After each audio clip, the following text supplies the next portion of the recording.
Selamat siang Indonesia. Anda menyaksikan seputar Bali terkini pukul 14 WITA bersama saya Dolit Swastika. Pemirsa, lesunya industri otomotif awal tahun ini telah membuat beberapa pabrikan otomotif mulai mencoba mendongkrak penjualan dengan memberikan berbagai kemudahan pembelian. Salah satunya Mitsubishi yang memberikan paket pembelian uang muka ringan hingga listing tanpa bunga.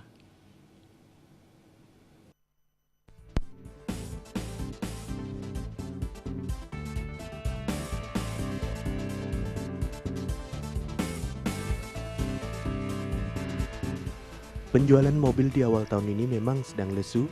Hal tersebut dikarenakan konsumen nampak menahan pembelian kebutuhan tersier di tengah kenaikan harga bahan pokok dan gejolak nilai tukar rupiah terhadap dolar.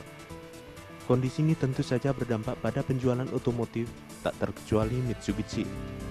Menurut Sales Manager Mitsubishi Mambonjol, Ventisara, Mitsubishi mencoba menerapkan strategi pemasaran, salah satunya dengan memberikan bunga ringan dan leasing tanpa bunga.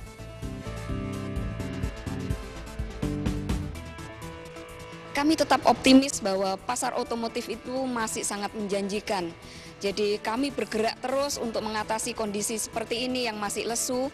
Berbagai aktivitas kami sudah siapkan, seperti exhibition, kami mengadakan pameran di beberapa tempat yang menjanjikan, beberapa tempat yang pangsa pasarnya masih bagus. Kami melakukan pameran-pameran sehingga kami bisa menaikkan penjualan dari aktivitas ini.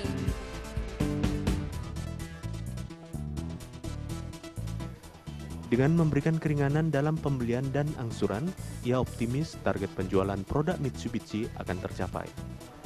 Di samping itu, pameran produk otomotif juga akan dilakukan dalam waktu dekat. Dengan demikian, konsumen juga bisa berburu mobil Mitsubishi lainnya seperti merek New Mirage dan New Mirage Sport, Pajero Sport, Delica, dan Outlander dengan berbagai varian. Rati Hanggoro dan Indra Wijaya, Bali TV. Pemirsa, demikian seputar Bali terkini kali ini. Nantikan informasi menarik kami dalam seputar Bali terkini 1 jam mendatang. Salam Indonesia.